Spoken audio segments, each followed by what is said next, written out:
Oi, gente, dia 18 de janeiro, terça-feira.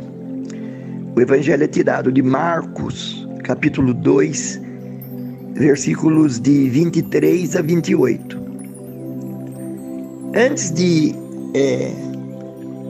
refletir exatamente sobre o trecho lido, ou o trecho referido, eu queria fazer um pequeno comentário para vocês, que é uma partilha. Mas quando eu era criança e eu sonhava em ser padre, eu sabia que no seminário nós iríamos aprender grego, aprender latim, além do português.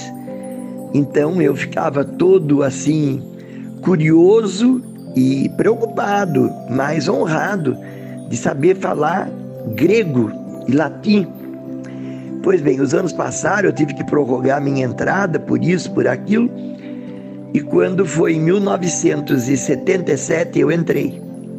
Fui aceito direitinho, comecei já com a idade de 25 anos. E aí foi toda uma descoberta, porque o seminário era diferente daquilo que eu tinha visto em criança, que eu assistia da catedral quando eu era coroinha, nas vindas do seminário para as grandes missas pontificais de Dom Francisco. O seminário era uma outra realidade. 2 reitores muito bons, Padre Irineu e Padre Hugo. Padre Irineu hoje é Monsenhor, chanceler do bispado, e Padre Hugo já se foi. E eles eram muito bons, muito eficientes, e eles cumpriam a regra, as normas que eram mandadas pela CNBB, sei lá, pela Cúria Central. E no final das contas não havia nem latim, nem grego, e o português que a gente tinha foi aquele que a gente aprendeu na escola. As consequências disso a gente vê hoje em muitos padres que têm dificuldade com a língua. Inclusive, eu tenho, embora eu tivesse estudado por 4 anos antes de entrar no seminário, no curso de letras da Universidade de Taubaté. Estudei português, literatura portuguesa brasileira, inglês e literatura inglesa e americana.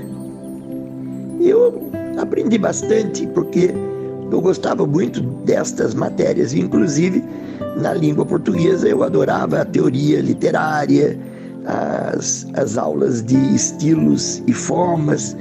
Então toda aquela parte que abraçava, que envolvia, que moldurava a literatura, então eu, nadava de braçada, eu gostava muito daquilo. E tive grandes professores como Dona Zeine, como o professor Hamilton e outros grandes. Tinha uma professora chamada Maria Helena. Enfim, tanta gente que a minha cabeça realmente não acompanha. Então também eu devo falhar com a teoria que eles ensinaram. E quando chega agora na vida prática de padre, é que eu estou sentindo falta do latim e do grego.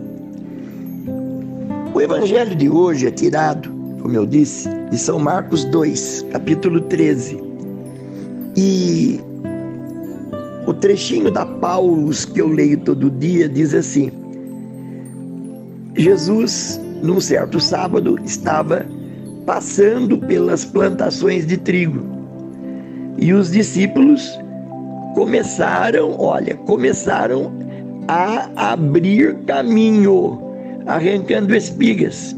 E os fariseus então vieram e disseram: mas eles estão colhendo trigo no sábado. Eu me surpreendi com essa tradução de abrindo caminho.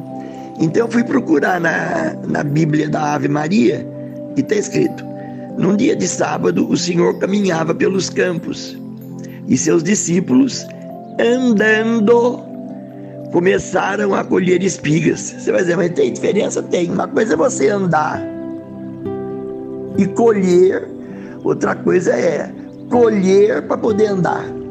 Colher espiga para abrir caminho. Isso faz uma diferença muito grande. Porque colher espiga para andar seria, eu confesso, que até um desrespeito à lei do sábado, que não era para andar. E eles foram colher para poder passar. Agora, quando você no dia do sábado passa, colhe, bom, e anda, mas colhe para poder comer, é muito diferente. É muito diferente. Então a gente tem que ter um cuidado tremendo naquilo que lê para poder compreender. E tomar muito cuidado naquilo que interpreta, para não errar. Pense nisso um pouquinho, sem briga com ninguém, e dizendo amém. Pai nosso, que estais no céu, santificado seja o vosso nome. Venha a nós o vosso reino. Seja feita a vossa vontade, assim na terra como no céu. O pão nosso de cada dia nos dai hoje e perdoai nossas ofensas, assim como nós perdoamos a quem nos tem ofendido. Não nos deixeis